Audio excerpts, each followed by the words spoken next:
Istri CEO saya bab 221-230. Bahaya. Li Qingfeng mengerutkan kening dalam-dalam. Tentu saja, ia juga merasakan bahaya.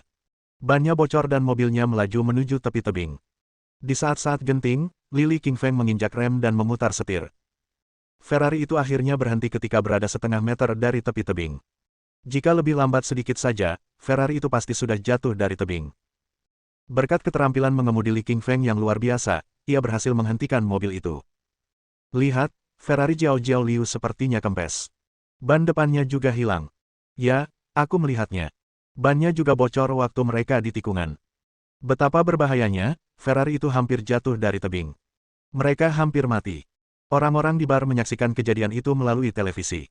Mereka semua terkesiap kaget ketika melihat Ferrari yang bocor itu. Selain terkejut, mereka juga tercengang oleh keterampilan pemuda itu. Keterampilannya sungguh luar biasa.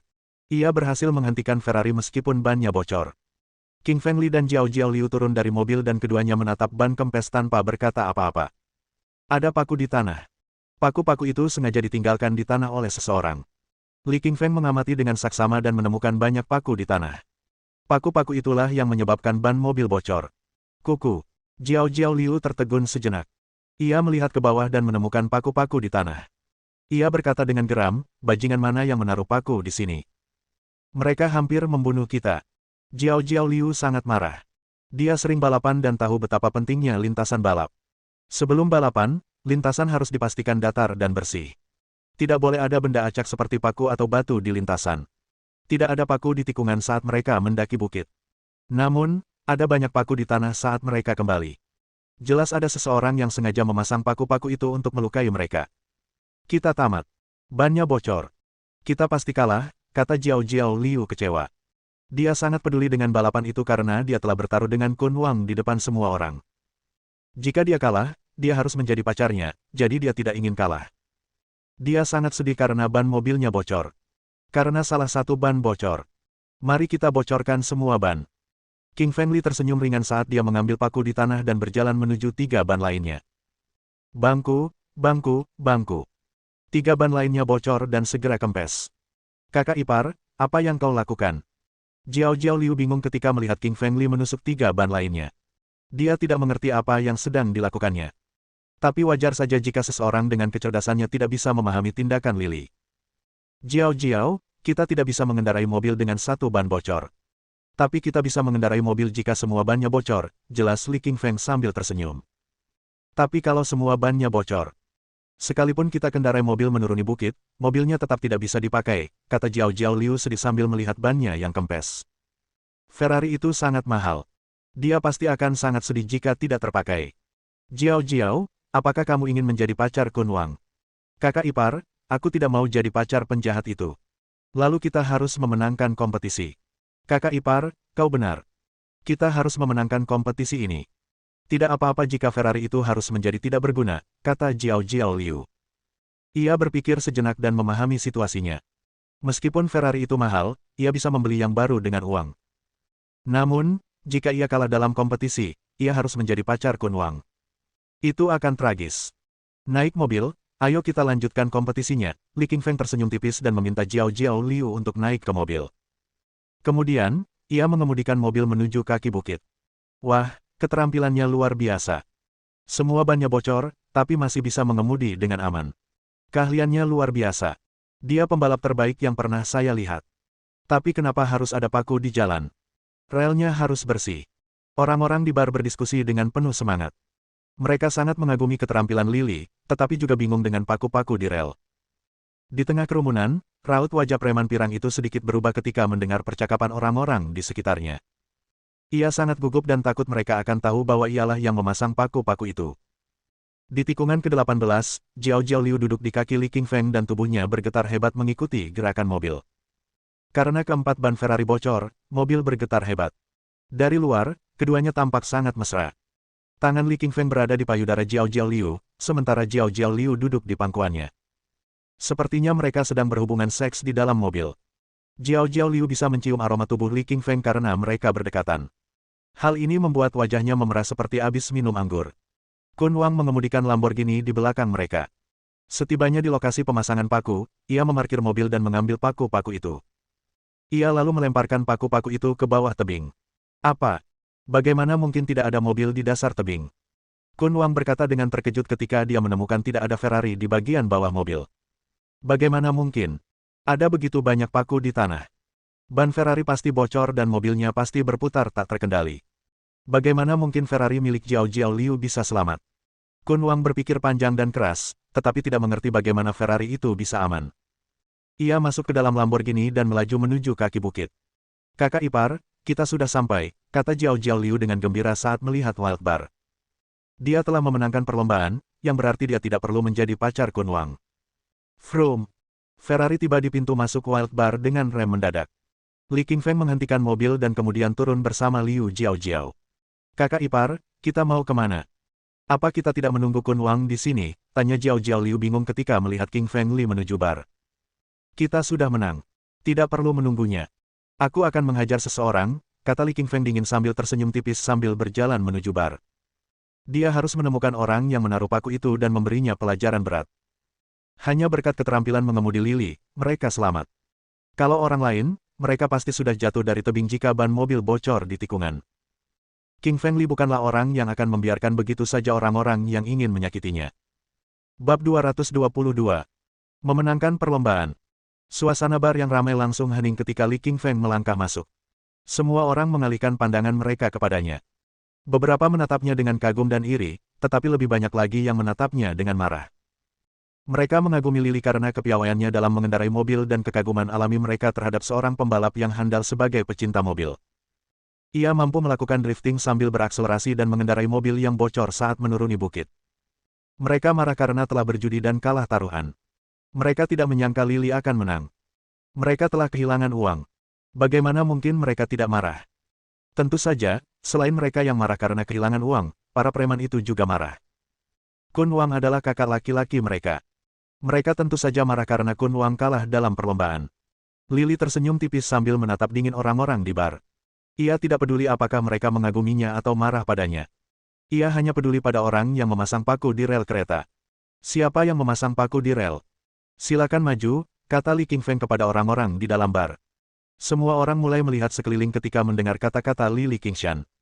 Tak seorang pun berbicara, tetapi mereka semua mengerti bahwa Li Qingshan ada di sini untuk menemukan orang yang memasang paku itu. Sejujurnya, orang-orang di dalam bar juga membenci orang yang memasang paku tersebut. Orang tersebut melanggar aturan balap mobil. Aku akan mengulanginya. Siapa yang memasang paku di rel? Jika kau maju, aku akan mematahkan salah satu kakimu. Tapi jika aku harus mencarimu, aku akan mematahkan kedua kakimu, kata Li Qingfeng sambil tersenyum dingin. Ekspresi preman berambut pirang itu berubah, dan dia melirik gugup ke arah Li Qingfeng. Dia menggeliat, tetapi tidak melangkah maju. Perbuatan preman berambut pirang itu sangat rahasia, tetapi ia tetap ketahuan oleh King Feng Li. Dengan cepat, ia bergegas ke sisi preman berambut pirang itu dan berkata dengan dingin, "Si pirang, kau pasti orang yang memasang paku di rel kereta." Menghadapi tuduhan King Feng Li, preman berambut pirang itu menggelengkan kepala dan berkata keras, "Bukan aku. Aku sedang minum di bar. Bagaimana mungkin aku bisa memasang paku di rel kereta?"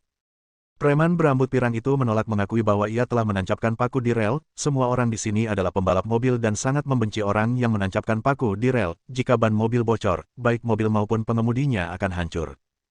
Jika preman berambut pirang itu mengaku bahwa dialah yang memasang paku-paku itu, ia akan dicemooh oleh semua orang di bar.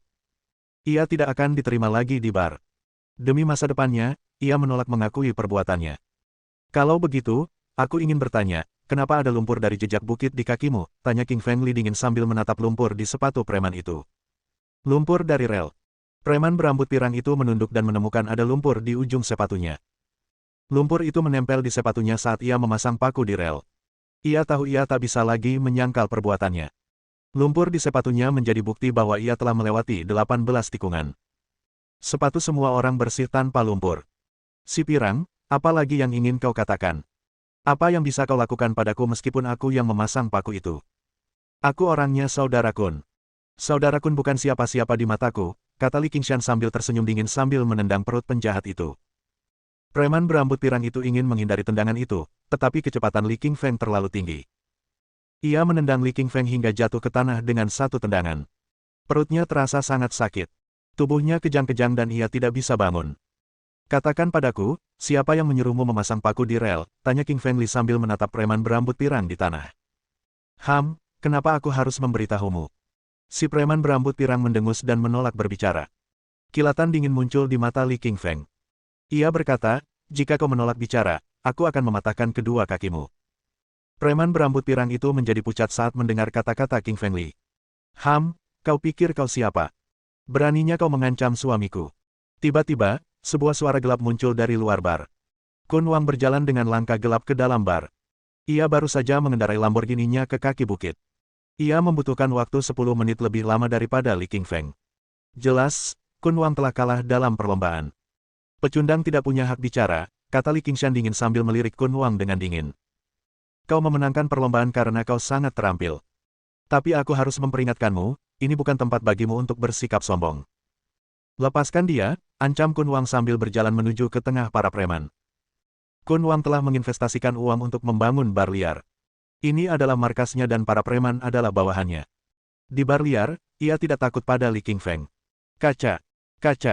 Menghadapi ancaman Kun Wang, Li King Feng menendang kaki kirinya dan langsung mematahkan kaki preman berambut pirang itu. Preman berambut pirang itu pun pingsan sambil menjerit. Bajingan! Beraninya kau mengabaikan kata-kataku. Mata Kun Wang berkilat dingin ketika melihat bahwa King Feng Li telah mematahkan kaki preman berambut pirang itu. Semua preman di bar itu adalah bawahannya. Li King Feng mengejek dan mempermalukannya dengan tindakannya. Kun Wang tahu bahwa ia harus mencari keadilan bagi penjahat berambut pirang itu atau reputasinya akan ternoda. Kun Wang, apakah kau yang menyuruh preman berambut pirang itu memasang paku di rel? Tanya King Feng dengan dingin kepada Kun Wang. Dia tahu bahwa Kun Wang adalah satu-satunya yang bisa mengarahkan para preman itu. Tidak ada orang lain yang memiliki kekuatan itu. Jadi bagaimana jika itu aku? Baiklah, kau akan menanggung akibatnya. Lelucon apa ini? Aku akan menanggung akibatnya, kan? Kau tahu siapa aku? Untuk apa aku peduli? Li King Feng tersenyum dingin sambil bergerak seperti kilatan cahaya ke arah Kun Wang. Peng! King Feng Li dengan cepat menendang Kun Wang ke tanah dan tidak memberinya kesempatan untuk membalas.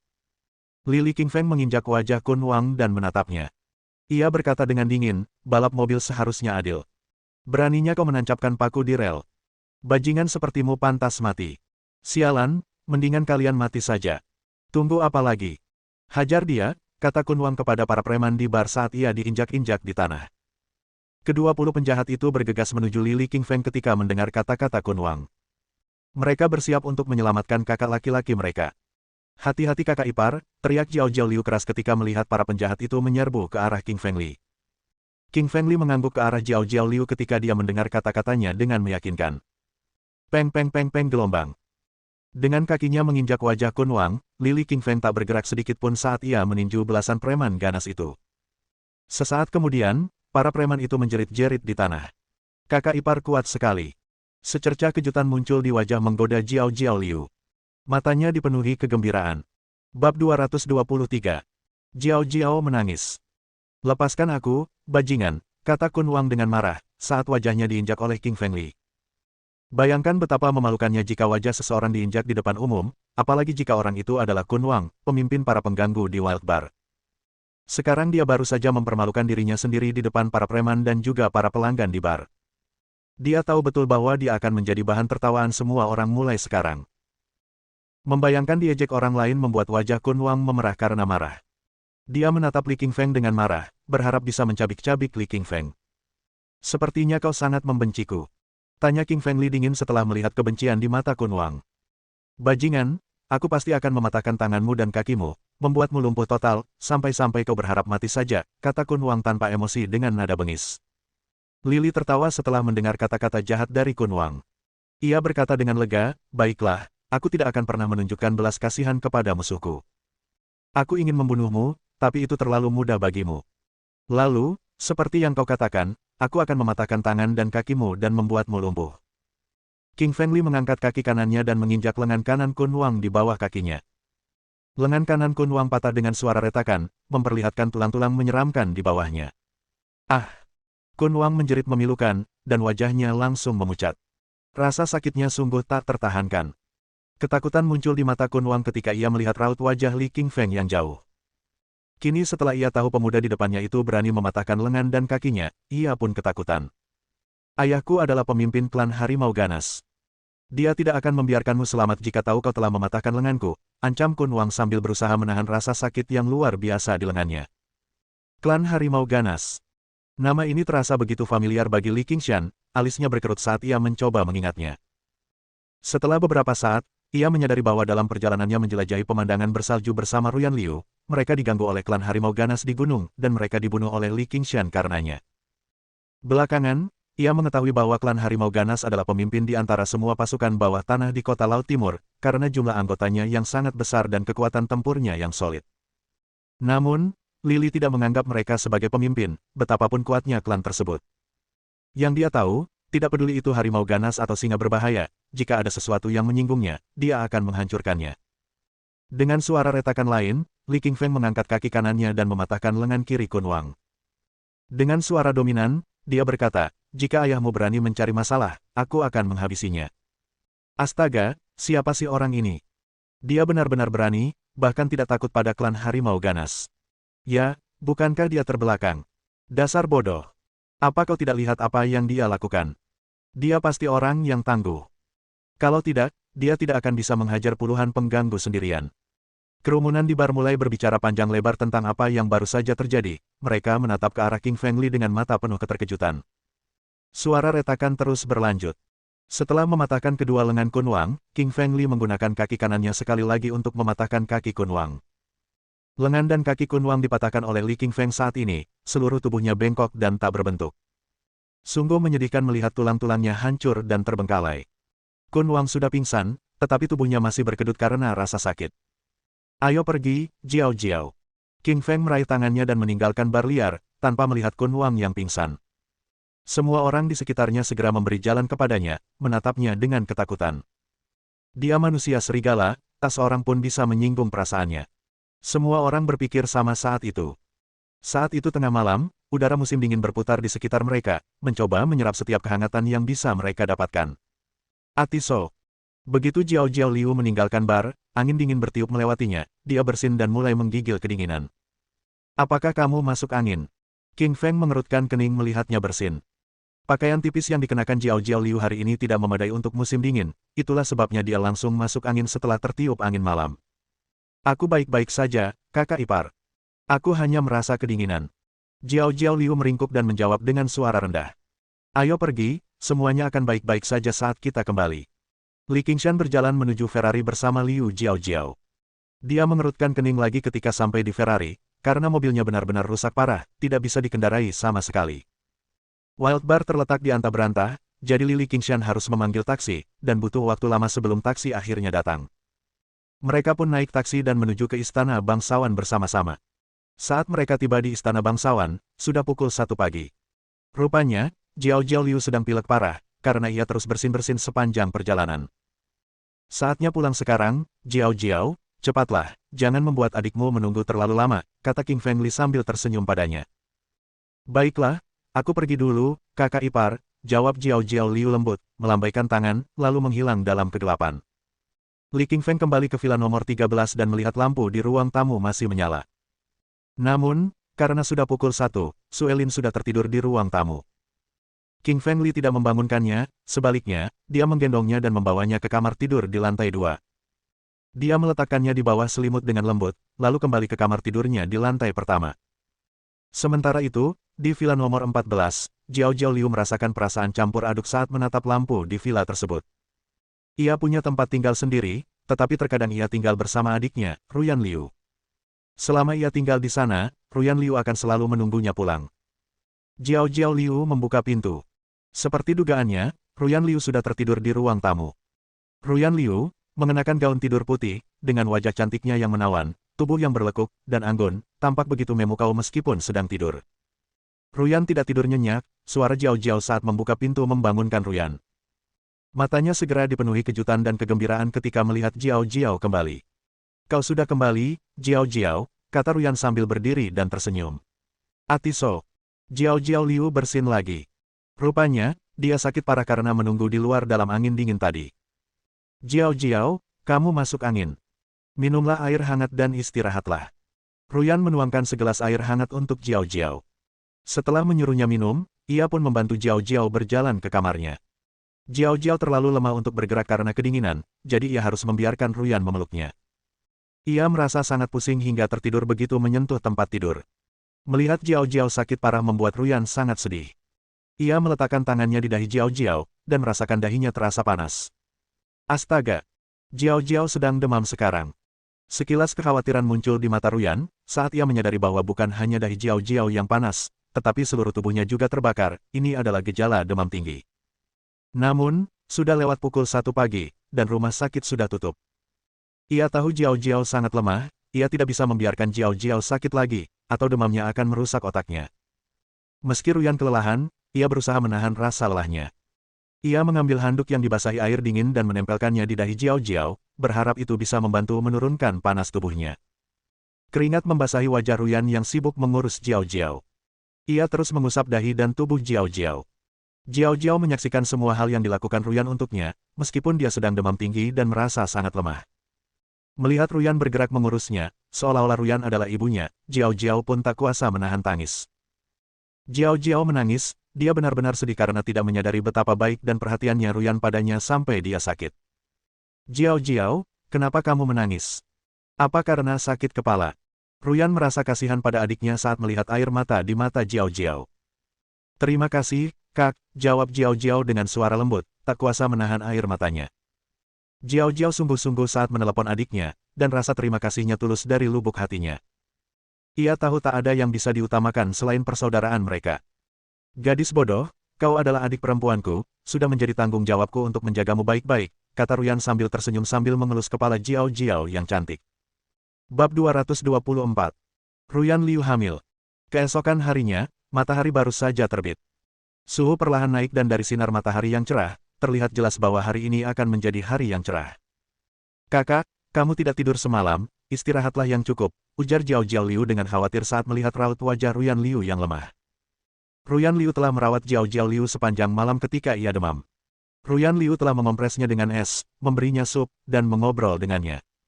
Jiao Jiao Liu sangat tersentuh dan berterima kasih kepada adiknya. Jiao Jiao, apakah kepalamu masih sakit? Tidak sakit lagi. Pergi dan istirahatlah. Baiklah, aku akan istirahat. Ruyan Liu berdiri dan baru saja melangkah 2 langkah ketika dia merasakan pusing dan hampir jatuh ke tanah. Kakak, apa kabar? Jiao Jiao Liu terkejut. Ia segera berdiri dari tempat tidur dan memeluk Ruyan Liu. Saat ini, Ruyan Liu sangat lemah. Wajahnya yang menggoda tampak agak kusam. Lingkaran hitam di sekitar matanya terlihat jelas dan ia tampak sangat lelah. Jelas, ia sangat lelah setelah semalaman beraktivitas. Muntah. Ruyan Liu tiba-tiba berbaring di samping pintu dan mulai muntah. Ia tidak hanya merasa pusing, tetapi juga mual. Jiao Jiao Liu merasa tidak nyaman saat melihat adiknya sakit parah. Ia menyalahkan dirinya sendiri karena tahu adiknya terlalu lelah karena merawatnya tadi malam. Jiao Jiao Liu segera berlari ke ruang tamu dan menuangkan secangkir air panas. Ia berkata, kamu mual. Minumlah air. Ruyan Liu mengambil air panas dan menyesapnya, tetapi masih merasa mual. Ia ingin sekali makan plum asam. Jiao Jiao, bisakah kau ambilkan aku plum asam? Kalau tidak ada, ambilkan aku jeruk mandarin. Ruyan Liu meminta Jiao Jiao Liu untuk mencarikannya sesuatu yang asam karena ia sangat menginginkannya. Jiao Jiao Liu mengangguk dan pergi mencari ke ruang tamu. Ia tidak menemukan buah plum asam, tetapi ia menemukan 2 buah jeruk mandarin. Ruyan Liu hanya ingin makan sesuatu yang asam. Ia mengambil 2 buah jeruk mandarin dan mulai memakannya. Setelah beberapa saat, rasa mualnya hilang. Kakak, kamu tidak mual lagi, tanya Jiao Jiao Liu dengan gembira. Ya, saya jauh lebih baik. Ruyan Liu mengangguk puas. Jiao Jiao Liu sangat senang karena adiknya sudah berhenti muntah. Namun, tiba-tiba ia berpikir dan bertanya dengan bingung, kakak, apakah kamu hamil? Ekspresi Ruyan Liu berubah ketika mendengar kata-kata Jiao Jiao Liu. Ia berkata, Jiao Jiao, omong kosong apa yang kau ucapkan? Bagaimana mungkin aku hamil? Hanya ibu hamil yang akan muntah dan ngidam makanan asam. Gejalamu mirip dengan ibu hamil, kata Jiao Jiao Liu sambil mengerutkan hidungnya. Jiao Jiao, jangan bicara seperti itu lagi. Aku tidak hamil. Aku mau istirahat, saran Ruyan Liu sambil berjalan menuju kamar tidurnya. Apa dia benar-benar tidak hamil? Jiao Jiao Liu mengedipkan bulu matanya sambil menatap sosok Ruyan Liu. Ia masih belum yakin. Di dalam kamar tidur, Ruyan Liu duduk di kursi dan memandangi wanita menggoda di cermin. Ia bergumam dalam hati, mungkinkah aku benar-benar hamil? Ia ingat bahwa mereka tidak menggunakan alat kontrasepsi apapun saat tidur dengan King Feng. Ada kemungkinan ia hamil. Sejujurnya, dia akan senang jika benar-benar hamil. Lagi pula, dia menyukai King Feng. Sungguh luar biasa bisa memiliki anak dengan seseorang yang dicintainya. Namun di saat yang sama, Ruyan Liu juga sedikit khawatir. Ia harus segera kembali ke Beijing. Pernikahannya dengan tuan muda keluarga Wang, Shaoyang Wang, akan segera terjadi. Jika ia benar-benar hamil, ia akan celaka. Keluarga Wang adalah salah satu dari 4 keluarga besar di ibu kota Jing. Mereka memiliki latar belakang yang kuat dan sejarah yang panjang. Kekayaan keluarga itu mencapai miliaran dolar.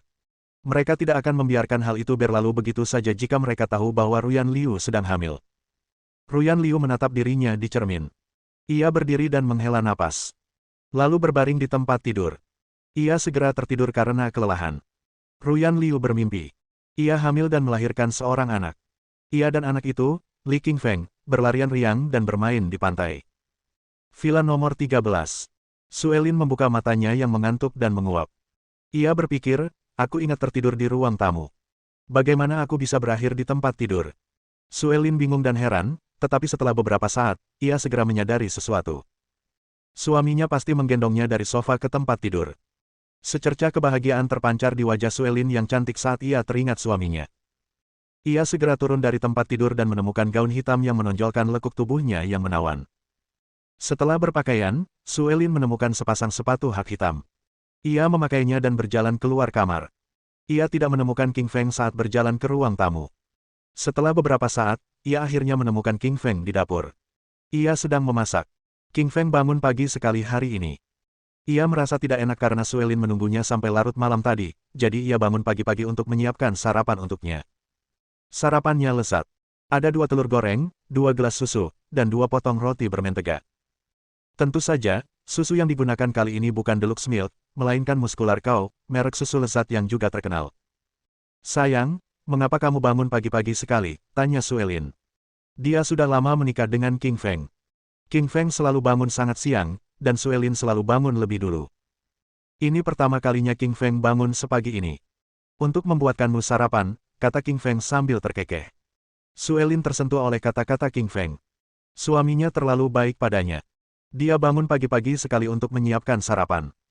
Tak lama kemudian, setelah selesai membuat telur goreng, susu, dan roti mentega, ia berkata sambil tersenyum, istriku, waktunya makan. King Feng adalah juru masak yang hebat.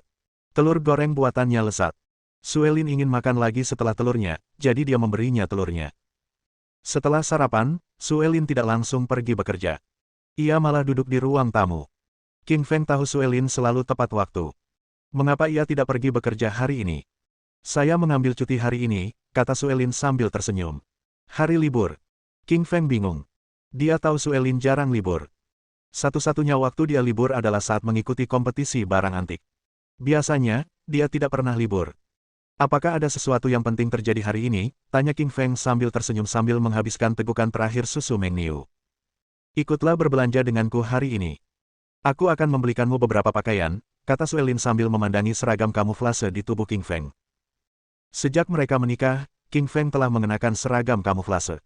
Suelin merasa perlu membelikannya baju baru. Lagi pula, dia adalah suaminya.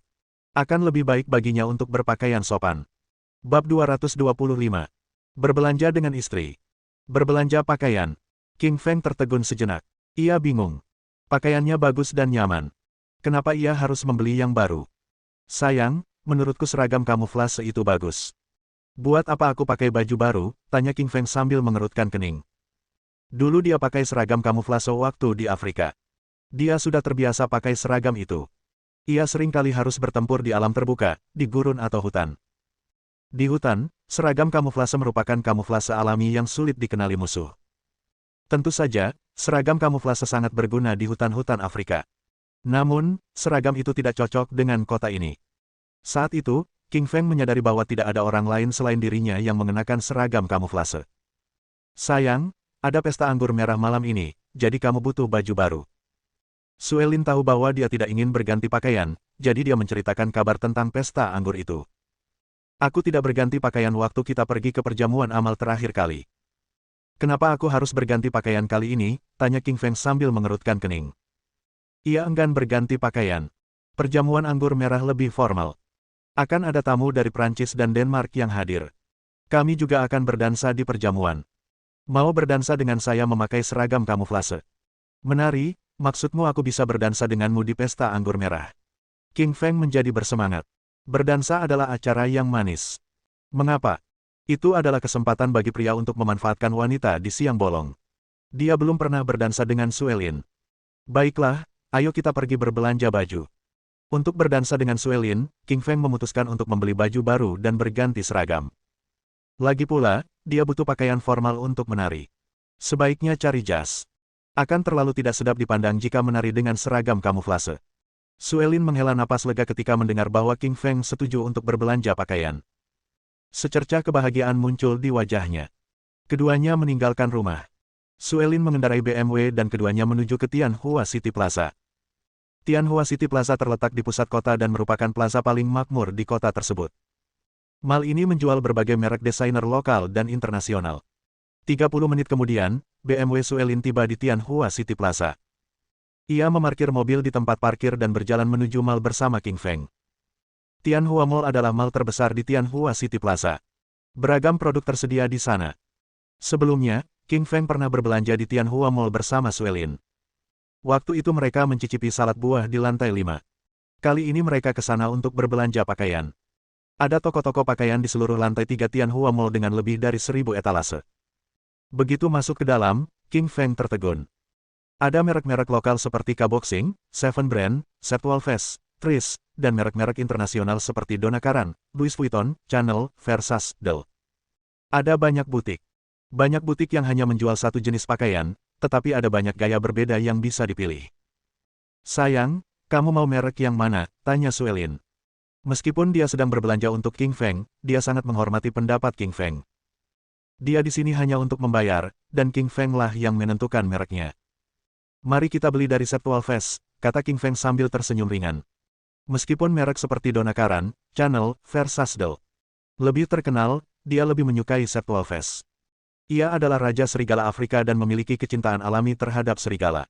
Tentu saja, ia memilih Setwalves. Lantai 3 dibagi menjadi Aula Timur, Aula Barat, Aula Selatan, dan Aula Utara. Toko-toko diberi nomor 1, 2, 3, 4. King Feng membawa Suelin ke toko Aula Selatan tanda pagar 18. Toko itu menjual pakaian Setwalves. Ada banyak pakaian yang dipajang di toko, mulai dari jas, jaket, pakaian kasual, hingga jaket bulu angsa. Pemilik toko itu adalah seorang pria parubaya berusia 40-an. Perutnya agak buncit dan tubuhnya agak gemuk. Mau bagaimana lagi, semua pria parubaya memang begitu. Tubuh seseorang akan mulai gemuk jika mereka duduk-duduk dan jarang berolahraga. Kilatan jijik terpancar di mata bos gendut itu ketika melihat seragam kamuflase yang dikenakan oleh King Feng. Ia berjualan pakaian, jadi wajar saja jika seragam kamuflase itu hanya berharga paling mahal 20 yuan. Harga pakaian zaman sekarang semuanya ratusan yuan, bahkan ribuan yuan. Jarang ada orang yang memakai seragam cameo seharga 20 yuan. Berdasarkan pengalaman bos gendut itu selama belasan tahun, ia menyimpulkan bahwa pemuda itu bangkrut.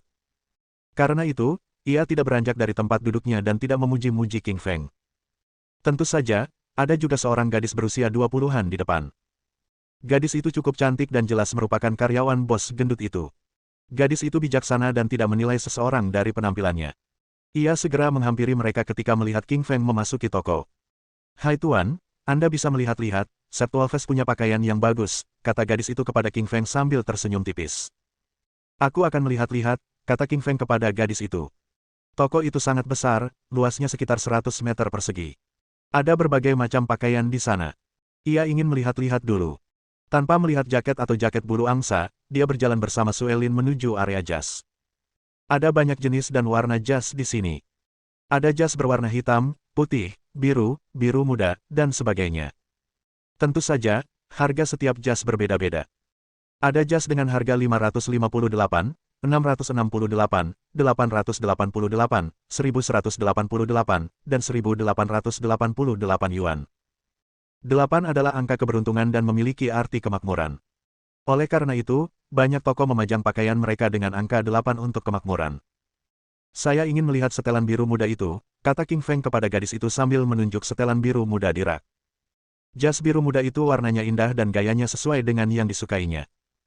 Gadis itu tersenyum tipis dan hendak mengambil setelan biru muda itu ketika bos gemuk itu berkata, "Xiao Jing, sudah kubilang berkali-kali.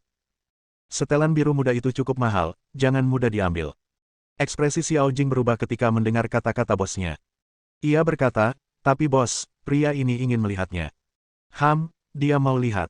Dia pakai seragam camel seharga 20 yuan. Kelihatan banget dia orangnya bangkrut. Kalaupun kamu bawain seragam itu, dia nggak bakal sanggup, kata bos gendut itu sambil mengejek. King Feng mengerutkan kening. Kilatan amarah muncul di matanya. Kata-kata bos gendut itu sangat menghina. "Bagaimana kau tahu aku tidak mampu membeli jas ini?" tanya King Feng kepada bos gemuk itu dengan dingin. "Setelan ini harganya 1.888 yuan. Bagaimana mungkin kau mampu membelinya?" Bos gendut itu memandang King Feng dengan jijik. Dia sama sekali tidak menghormati King Feng. Bab 226. Bos gendut yang sial. Bawakan aku bajunya. Kalau aku rasa cocok, aku akan bayar, kata King Feng sambil melirik dingin ke arah bos gendut itu. Kamu bangkrut. Bahkan jika aku membawanya kepadamu dan kamu melihatnya, kamu tidak akan membelinya. Bagaimana jika kamu mengotorinya? Bos gendut itu melirik ke arah King Feng dengan nada mengejek dan meremehkan.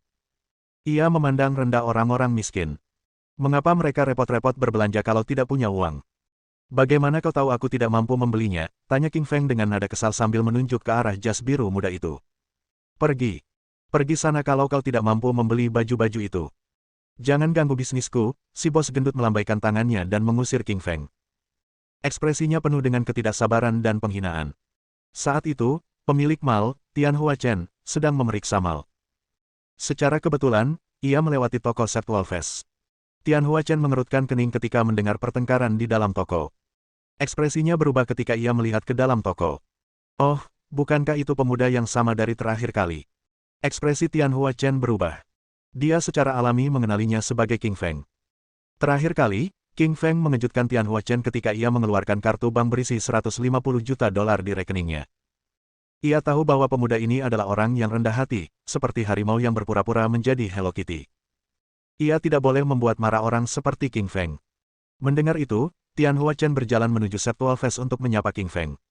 Wajah bos gendut itu dipenuhi kegembiraan ketika melihat Tian Hua Chen. Dia punya bisnis di Tian Hua Mall, jadi dia tentu saja mengenali bos besar itu, Tian Hua Chen. Tian Hua Chen adalah bos besar Tian Hua Mall dan bertanggung jawab atas segalanya. Tokonya berada di bawah manajemen Tian Hua Chen, jadi wajar saja jika ia harus menyenangkan bosnya.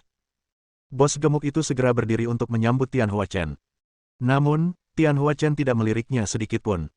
Ia malah berjalan langsung ke arah King Feng. Tuan Li, kita bertemu lagi. Apa yang Anda butuhkan kali ini, saya bisa membantu Anda, kata Tian Hua Chen sambil tersenyum lebar. Bos gendut itu tertegun dan terkejut ketika mendengar Tian Hua Chen menyapa King Feng.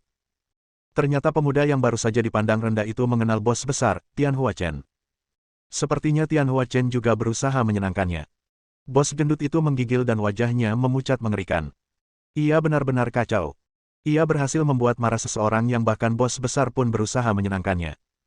Bos Chen, sikap orang-orang di mal Anda sungguh luar biasa. Saya ingin melihat jas. Dia tidak hanya menolak, tetapi juga menyebut saya orang bangkrut. Dia bahkan ingin mengusir saya. Beginikah cara mal Anda beroperasi? Tanya King Feng sambil melirik bos yang gendut itu. Si gendut, apa kau ingin mengusir King Feng Li?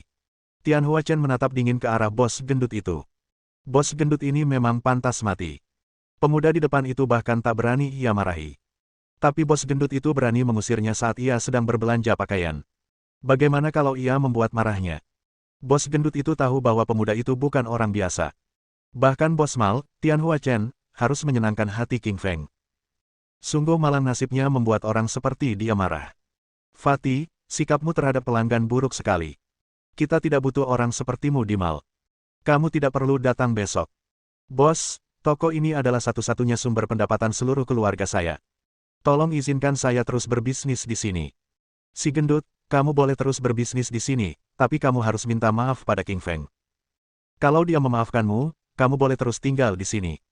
Kalau tidak, kamu harus pergi, kata Tian Hua Chen dingin kepada bos gendut itu. Bos gendut itu menjadi pucat pasi. Ia berjalan ke arah King Feng dan berkata, maafkan aku. Ini salahku. Maafkan aku. Setelah bos gendut itu meminta maaf, dia tidak berbicara. Dia membenci si gendut sombong ini. Bos gendut itu langsung pucat pasi ketika menyadari bahwa King Feng tidak mau memaafkannya. Ia tiba-tiba berbalik dan berkata, "Jing kecil, minta maaf untuk paman."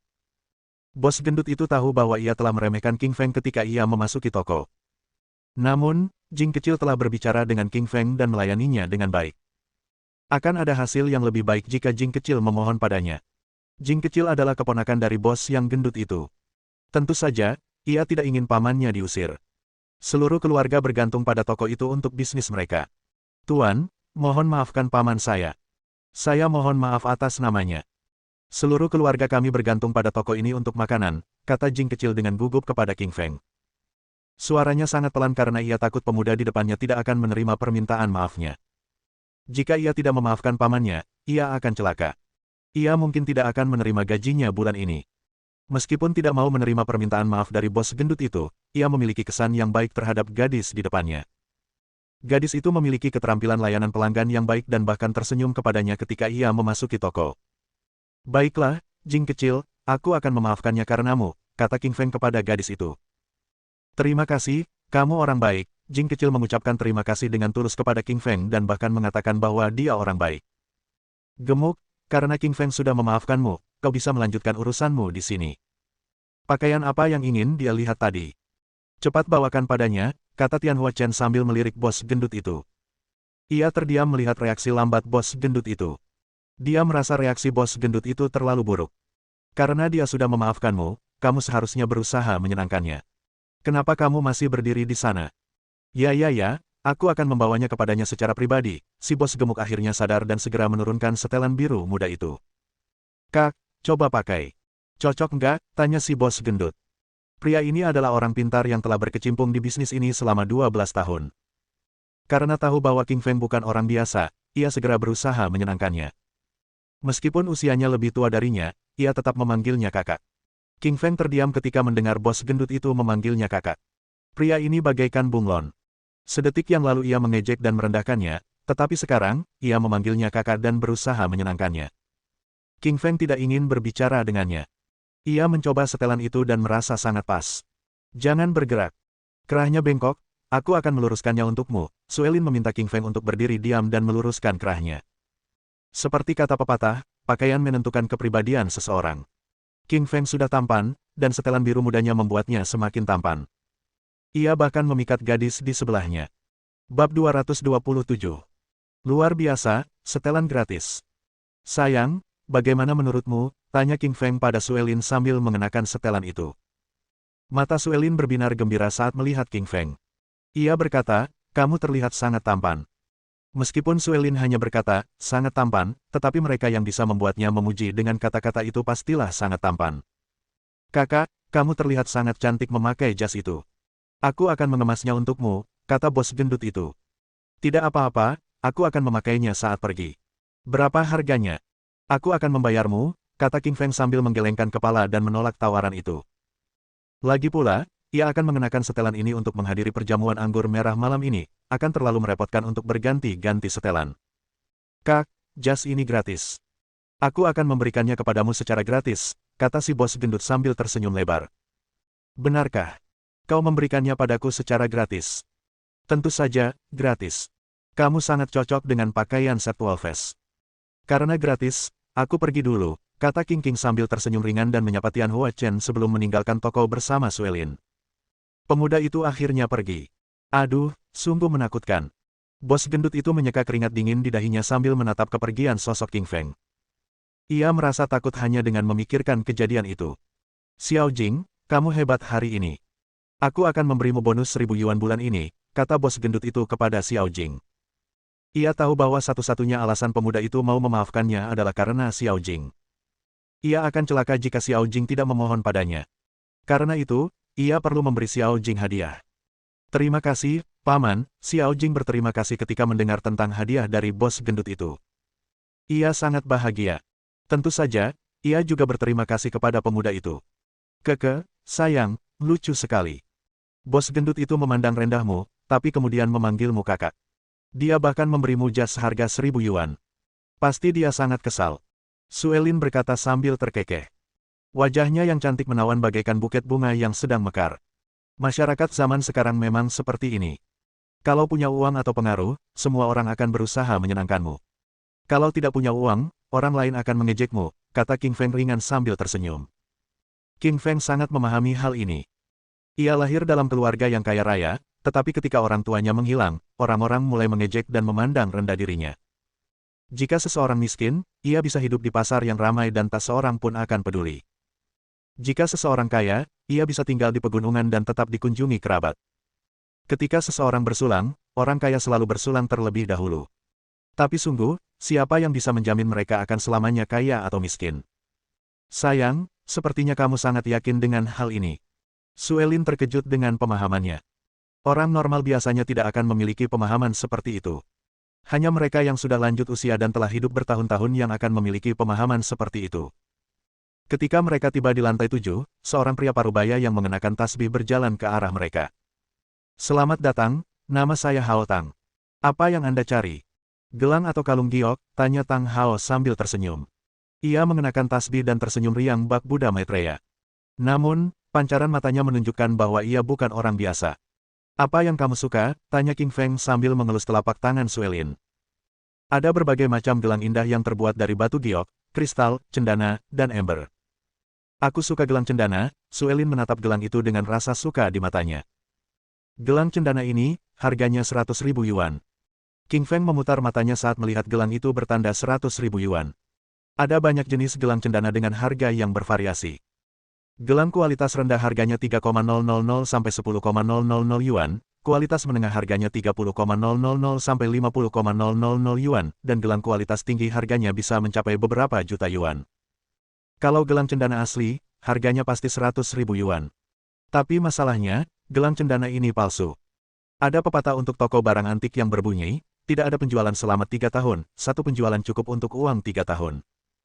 Mereka mungkin tidak menjual satu barang pun dalam 3 tahun. Namun, jika mereka menjual satu barang, misalnya gelang cendana palsu, mereka akan mendapat laba bersih 100.000 yuan. Meskipun King Feng mampu membeli gelang cendana, dia tidak ingin membayar lebih dan memberikan 100.000 yuan untuk barang palsu. Bab 228. Gelang itu palsu. King Feng Li melihat gelang itu, tetapi dia memutuskan untuk tidak membelinya karena dia tahu itu palsu. Tak diragukan lagi ia akan membelikannya untuk Suelin asalkan itu asli. Ia tak akan pernah membelikan Suelin barang palsu, karena kalau tidak, itu akan menjadi penghinaan baginya. Di sampingnya berdiri seorang pemuda berambut pendek, mengenakan setelan jas mewah, mengenakan parfum, dan kalung emas setebal jari. Rupanya dia kaya.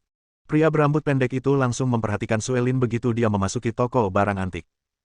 Dia langsung terpikat oleh Suelin karena kecantikan dan keanggunannya. Ia mencari kesempatan untuk mendekatinya, dan akhirnya tibalah saatnya. Jelas wanita cantik ini tertarik pada gelang gaharu itu, tetapi pria yang bersamanya tidak mampu membelinya. Ia tahu bahwa pria ini sedang kekurangan uang. Halo cantik, apakah kamu suka gelang gaharu ini? Kalau begitu, aku ingin membelikannya untukmu. Pria muda itu menghampiri Suelin dan bertanya dengan senyum di wajahnya. Pria muda itu biasa membelikan barang-barang mewah untuk gadis-gadis cantik yang ditemuinya. Barang-barang seperti iPhone, tas, dan gelang giok hijau sangat cocok untuk menyenangkan mereka. Semua gadis senang berteman dengan pria yang begitu murah hati, beberapa bahkan bersedia berhubungan seks dengannya sebagai imbalan. Suelin mengerutkan kening mendengar apa yang dikatakan pemuda itu, kekesalan terpancar di wajahnya yang dingin dan elegan. Ia merasa jijik berurusan dengan orang-orang yang mencoba mengganggunya. Belum lagi King Feng Li, yang berdiri tepat di sampingnya, Suelin mengatupkan rahangnya, tak kuasa menahan amarah. Sepertinya pemuda ini sedang mencari masalah, seolah tak menyadari bahwa King Feng Li sedang menggenggam tangan Suelin, jelas-jelas menunjukkan bahwa mereka adalah sepasang kekasih atau suami istri. Apa yang coba ia ganggu dengan menawarkan gelang di depan King Feng Li? King Feng Li tahu bahwa Suelin sangat cantik, dia adalah wanita tercantik di kota Laut Timur, tidak peduli apakah itu wajah atau tubuhnya. Oleh karena itu, Li mengerti bahwa kemanapun Suelin pergi, tak terhindarkan para pria akan menatapnya, sehingga ia selalu menjadi pusat perhatian. Tak peduli apakah itu Tuan Muda Chen atau Yang Chen dari Tianhua Mall, ia memberi mereka pelajaran agar mereka menjauhi Suelin. Namun, jumlah pengejarnya tak terhitung banyaknya. Dia pacarku, kalau ada yang mau membelikannya gelang, aku saja yang mau. Kau tidak mungkin.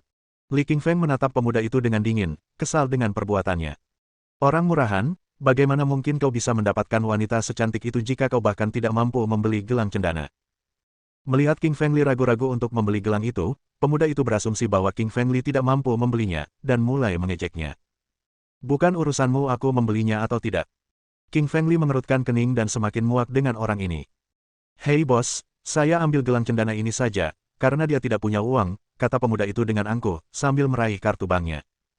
Meski 10.000 bukanlah jumlah yang kecil, semuanya sepadan untuk menyenangkan wanita cantik seperti Suelin. Kau benar-benar tahu tentang barang ini, gelang ini terbuat dari kayu cendana berusia ribuan tahun. Memakainya membantu menjaga kecantikan dan membuatmu awet muda, serta membuatmu tidur nyenyak, kata pemilik toko barang antik itu, sambil tersenyum lebar kepada pemuda itu. Mengenai King Fengli, dia sudah diabaikan oleh pemilik toko yang sombong itu, karena dia tampaknya tidak mampu membeli gelang itu. Gelang ini untukmu, cantik, kata pemuda itu sambil menyerahkan gelang itu kepada Suelin. Aku bahkan tidak mengenalmu, aku tidak akan mengambil barang-barangmu. Suelin menggelengkan kepalanya, tanpa melihat gelang itu. Dia tidak akan mengambil apapun dari pemuda itu, meskipun dia menyukai gelang itu. Pemuda itu hampir panik setelah mendengar apa yang dikatakan Suelin. Ia menghabiskan 10.000 dolar untuk gelang itu, hanya berharap bisa memuaskan wanita cantik itu. Namun, yang mengejutkannya, wanita itu menolak tawarannya. Maaf, Nona, apakah Anda tidak suka gelang cendana itu? Ini gelang terakhir di toko saya. Rupanya, pemuda ini kaya, Anda akan lebih baik bersamanya. Jika Anda bersikeras tinggal dengan pria miskin, Anda akan sengsara seumur hidup. Pemilik toko senang karena baru saja mendapat 10.000. Sebagai balasan, ia mulai membantu pemuda itu sambil mengejek Li Qingfeng. Pemilik toko benar, cantik. Hanya aku yang bisa menjanjikanmu kehidupan yang kaya dan mewah. Pria yang bersamamu bahkan tidak bisa membelikanmu gelang cendana, sayang sekali kalau jadi pacarnya. Pemuda itu tersenyum dan berkata dengan nada genit, memuji dirinya sendiri tanpa henti sambil meremehkan King Fengli. Apa-apaan? Bagaimana mereka bisa melakukan itu pada orang yang tidak bersalah? Lili memutar bola matanya, hampir terbakar amarah. Beraninya pemilik toko dan pemuda itu mengolok-oloknya. Jika ini bisa ditoleransi, apa yang tidak bisa? Lili memutuskan untuk membela diri, dan memberi mereka pelajaran tentang akibat dari menyinggung perasaannya. Li Qingfeng sangat berpengetahuan di pasar barang antik. Ia telah melihat begitu banyak harta karun yang tak ternilai sehingga ia dapat membedakan barang antik asli dan palsu dengan sangat mudah. Mereka benar-benar mencari mati dengan memamerkan barang rongsokan palsu seperti itu. Li Qingfeng benar-benar marah saat itu. Bodoh, berhentilah mempermalukan dirimu sendiri, kau baru saja membelikan kalung palsu untuk wanitaku. Li Qingfeng mencibirnya. Apa maksudmu kalung yang kudapat itu palsu? Teriak pemuda itu. Wajahnya memucat karena marah setelah mendengar perkataan Lili. Akan sangat memalukan bagi pemuda itu jika gelang itu palsu. Omong kosong. Kamu nggak mampu beli gelang itu, jadi sekarang kamu bilang gelangku palsu supaya kamu kelihatan lebih baik. Pemilik toko itu meninggikan suaranya, tampak kesal. Coba saja uji cobanya agar kita semua tahu keasliannya. Kayu cendana asli juga disebut kayu cendana air, warnanya tidak akan pudar meskipun direndam air, dan juga akan mengeluarkan sedikit aroma. Di sisi lain, kayu cendana palsu tidak hanya pudar, tetapi juga tidak beraroma, kata Li Feng dengan nada halus, sudut mulutnya melengkung ke atas. Coba ku coba. Pemuda itu mengambil gelas, lalu menuangkan sebotol air ke dalamnya, lalu meletakkan gelang itu ke dalam air. Tidak ada bau sama sekali, seperti yang dikatakan Li Qingfeng. Pemuda itu menatap pemilik toko dengan wajah merah padam karena marah. Pak, tolong lihat, gelangnya tidak luntur, tidak palsu. Si pemilik toko menyeka keringat di dahinya, menunjuk gelang di dalam gelas, dan mencoba menjelaskan. Hehe, gelang ini sudah melalui beberapa proses kimia, pantas saja tidak mudah luntur. Tapi, akan langsung luntur kalau airnya ditambahkan cuka, kata Lili sambil meletakkan tangannya di belakang punggung. Semuanya berada di bawah kendalinya. Pemuda itu bergegas ke supermarket sebelah untuk mengambil sebotol cuka dan menuangkannya ke dalam air. Lapisan atas warna gelang itu mulai memudar, dan akhirnya kehilangan warnanya sepenuhnya, menyisakan gelang cian yang tak sedap dipandang. Jelaslah bahwa cian adalah warna kayu pinus, yang nilainya tidak lebih dari 1 yuan. Persetan denganmu, kau berbohong padaku. Pemuda itu meraung histeris dan meninju pemilik toko. Sungguh memalukan bahwa ia menghabiskan 10.000 untuk gelang palsu yang hanya bernilai 1 yuan. Tak mau kalah, pemilik toko mulai bergulat dengan pemuda itu setelah menerima pukulan. Dua orang yang baru saja mengejek King Fengli sekarang bergulat demi kepentingan mereka sendiri. Adegan ini seperti dua anjing yang saling menggigit, tetapi yang mereka dapatkan hanyalah seteguk bulu. Li Qingfeng berpikir untuk menghajar mereka sebagai balas dendam, tetapi mereka sudah menghemat energinya dengan bertarung satu sama lain. Lalu untuk apa repot-repot? Menjadikan pihak ketiga sebagai instrumen kejahatan dari 36 siasat, Qingfeng Li cukup terampil dalam hal itu. Ayo pergi, istriku. Tinggalkan kedua orang gila itu. Qingfeng menggandeng tangan Suelin dan meninggalkan toko barang antik itu bersamanya. Sementara itu, di rumah sakit rakyat pertama. Di bangsal rawat inap, seorang pria muda memakai gips dan dibalut dengan infus, terbaring menyedihkan di tempat tidur. Orang yang diberi infus adalah Kun Wang, yang tangan dan kakinya dipatahkan oleh Qingfeng Li. Seorang pria parubaya berjas hitam berdiri di depan Kun Wang. Wajahnya muram karena kesedihan, diliputi rasa gelap dan muram. Dokter memberitahu bahwa lengan dan kaki putranya patah dan tulang-tulangnya hancur total. Tidak ada lagi kesempatan baginya untuk pulih. Sayangnya, ia harus menghabiskan sisa hidupnya di tempat tidur. Dia adalah pemimpin klan Harimau Ganas, puncak pasukan bawah tanah di kota Laut Timur. Merupakan suatu provokasi baginya bahwa putranya dilumpuhkan secara fisik oleh orang asing. Ayah harus membalaskan dendamku. Tolong ayah, kata Kun Wang kepada pria parubaya itu, wajahnya penuh amarah. Tenang saja, nak. Aku akan mematahkan tangan dan kakinya sebagai balas dendam. Tunggu, aku akan mencabik-cabik tubuhnya dan memberi makan ikan-ikan dengan dagingnya, jawab pria parubaya berwajah gelap itu dengan kejam. Bab 229. Perjamuan anggur merah. Qingfeng Li dan Suelin telah berbelanja sepanjang sore, dan setelah itu, mereka mengendarai BMW mereka ke pesta anggur merah. Perjamuan anggur merah diadakan di Golden Bay Club, klub privat ternama di Eastern Sea City. Persyaratan masuknya sangat ketat sehingga Anda mungkin tidak diizinkan masuk meskipun memiliki deposit 5 miliar yuan. Hanya orang-orang yang mencapai keunggulan di bidangnya yang memiliki akses ke Golden Bay Club, seperti dokter spesialis yang cemerlang, pianis yang luar biasa, atau penyanyi yang hebat. Dalam contoh Suelin, dia adalah wanita tercantik di kota Laut Timur, itulah sebabnya dia diundang ke perjamuan anggur merah. Konon, latar belakang Golden Bay Club itu misterius. Orang yang berinvestasi di klub itu memiliki jaringan yang luar biasa. Mereka tiba di klub setelah 40 menit. Suelin memarkir mobil dan berkata dengan senyum manis di wajahnya, kita sudah sampai, kamu boleh keluar dari mobil sekarang. Lily tersenyum tipis, lalu membuka pintu mobil dan turun. Ia sebenarnya tidak terlalu suka pesta anggur merah seperti ini, tetapi ia harus pergi karena Suelin diundang. Yang terpenting, tentu saja, dia bisa berdansa dengannya saat makan malam.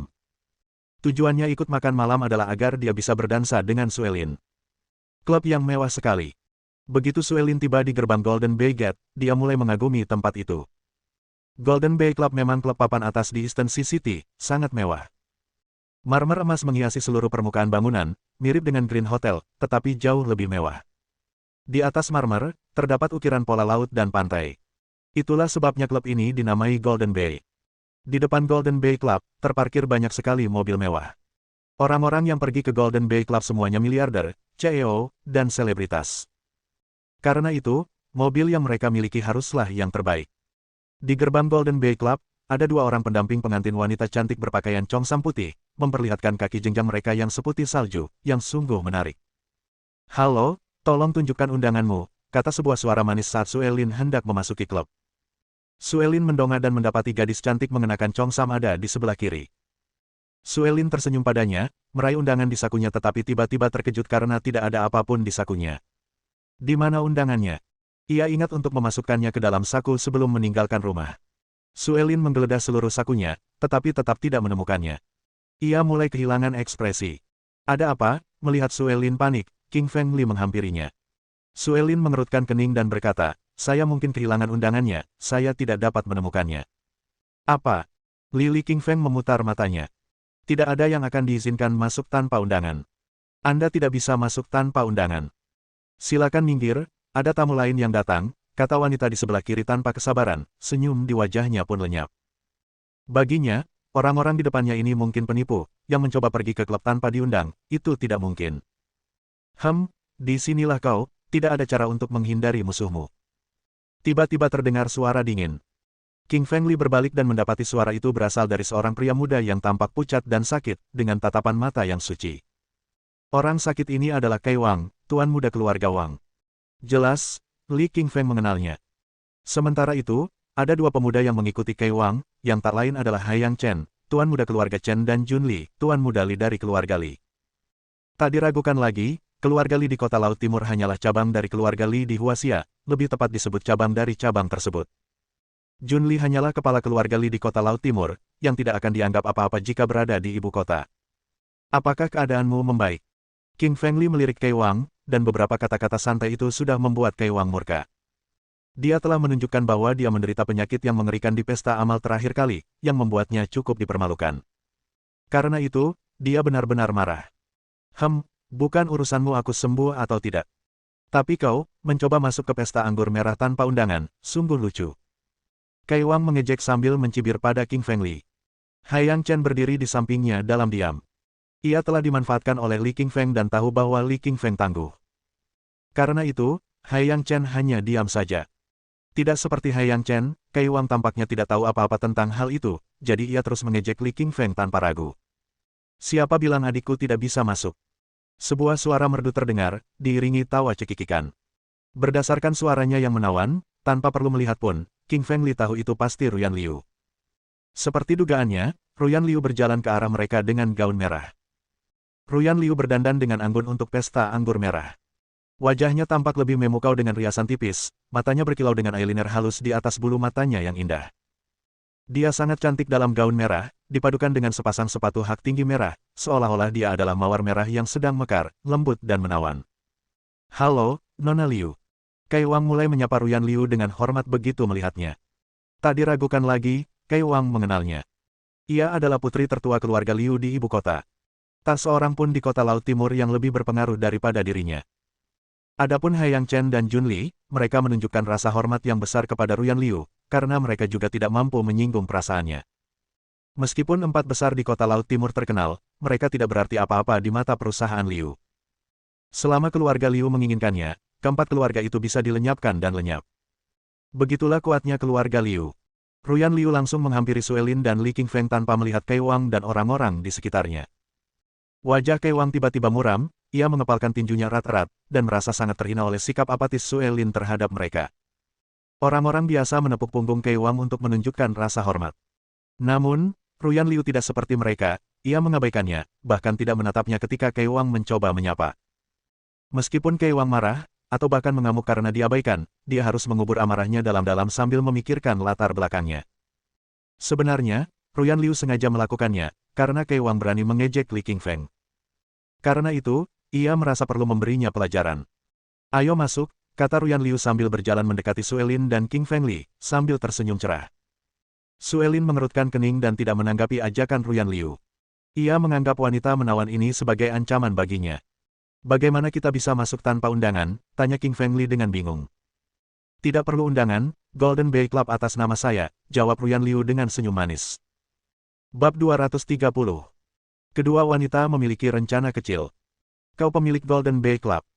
Suelin mengerutkan kening dan tak bisa menyembunyikan keterkejutan di matanya. Ya, akan ada beberapa orang Prancis dan Denmark yang datang malam ini, dan akulah yang ingin mengundangmu ke pesta anggur merah. Ruyan Liu tersenyum manis pada Suelin. Faktanya, yang tidak diketahui Suelin adalah bahwa undangannya diberikan oleh Ruyan Liu, karena Ruyan Liu merasakan bahwa hubungannya dengan King Feng Li tidak normal. Tujuan Ruyan Liu mengundang Suelin adalah untuk mencoba mencari tahu hubungan antara dia dan King Feng Li. Suelin sempat ragu untuk masuk ke dalam setelah tahu itu adalah klub Ruyan Liu. Sudah menjadi kebiasaan bagi wanita cantik untuk menolak wanita cantik lainnya secara naluriah. Sayangnya, Suelin harus pergi karena Li King Feng sudah masuk. Meninggalkan suaminya sendirian dengan perempuan jalang itu akan membuatnya khawatir tanpa henti. Benar sekali. Ruyan Liu itu perempuan jalang. Pikiran ini sudah lama terlintas di benak Suelin. Ia selalu waspada terhadap wanita ini. Suelin sedang mencoba mencari tahu hubungan Ruyan Liu dengan Li King Feng, sementara Ruyan Liu juga mengalami hal yang sama. Keduanya punya rencana dalam pikiran mereka. King Feng Li kenal Ruyan Liu. Kei Wang tidak percaya apa yang baru saja diketahuinya. Siapa Ruyan Liu? Semua orang tahu bahwa dia adalah CEO Liu Corporation, sekaligus putri tertua keluarga Liu di ibu kota. Bagaimana mungkin dia berhubungan dengan pria biasa seperti Li Qingshan? Selain Kei Wang, semua orang di sekitarnya terkejut. Meskipun sama terkejutnya dengan yang lain, Kei Wang tidak berani mengganggu Ruyan Liu. Namun, ia masih bisa dengan mudah mengganggu Li King Feng. Ia mencibir dingin dan berjalan menuju perjamuan anggur merah bersama Haiyang Chen, Jun Li, dan beberapa orang lainnya. Konon katanya akan ada miliarder Prancis yang datang ke acara makan malam itu. Jika ada yang bisa mengenal pria kaya Prancis ini, bisnis keluarga itu pasti akan berkembang pesat.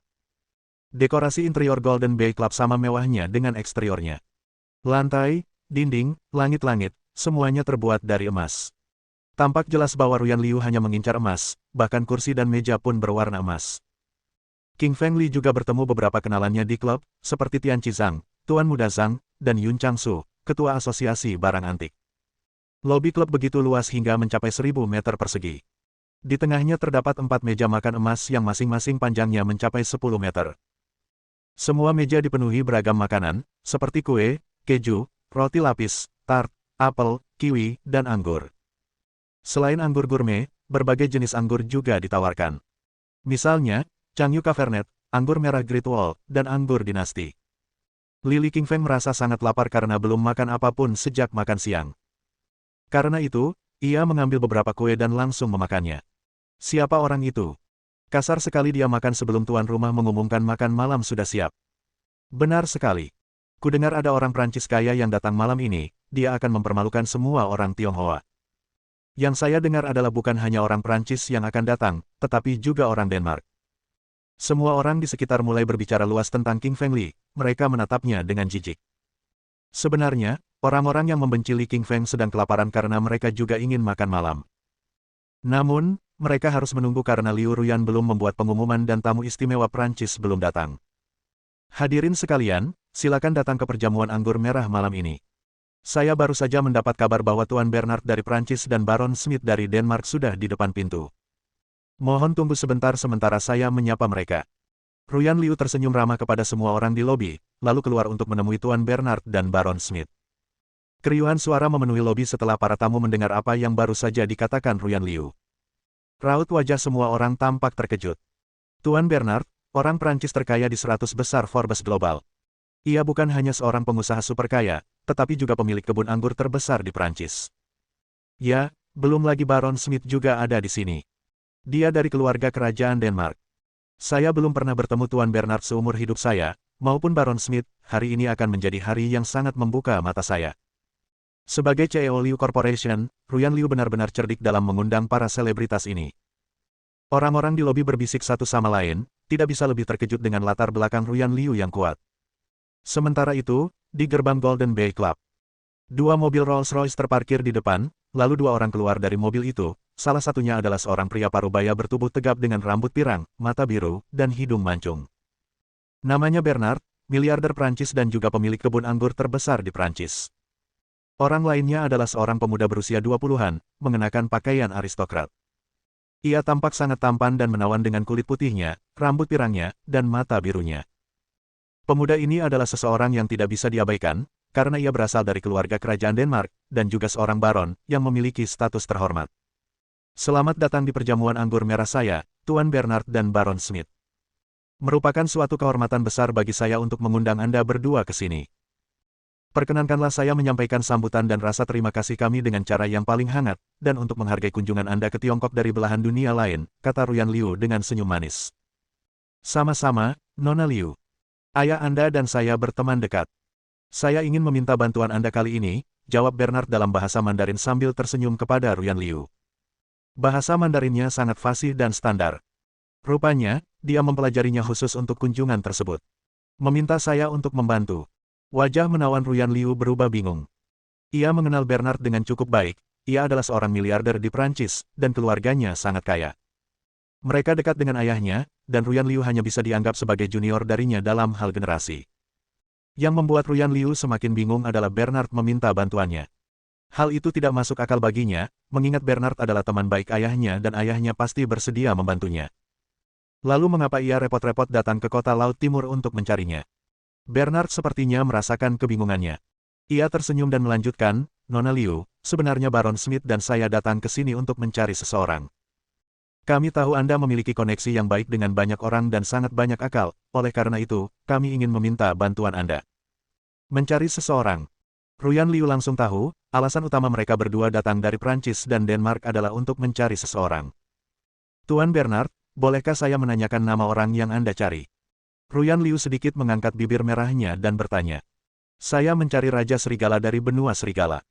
Raja Serigala dari benua Serigala, siapa dia? Oh, dia punya nama lain, yaitu King Feng Li. Kau kenal dia? Bernard menatap Ruyan Liu dengan mata penuh harap. Mohon dukungan dari omom ante-ante sekalian, buat subscribe atau sharekan novel Mimin ke Facebook kalian, agar channel Mimin bisa terus berkembang. Dengan begitu, Mimin bisa lebih semangat untuk up novel seru lain ke depannya. Buat teman-teman yang sudah subscribe dan sharekan novel Mimin, Mimin ucapkan terima kasih sebanyak-banyaknya.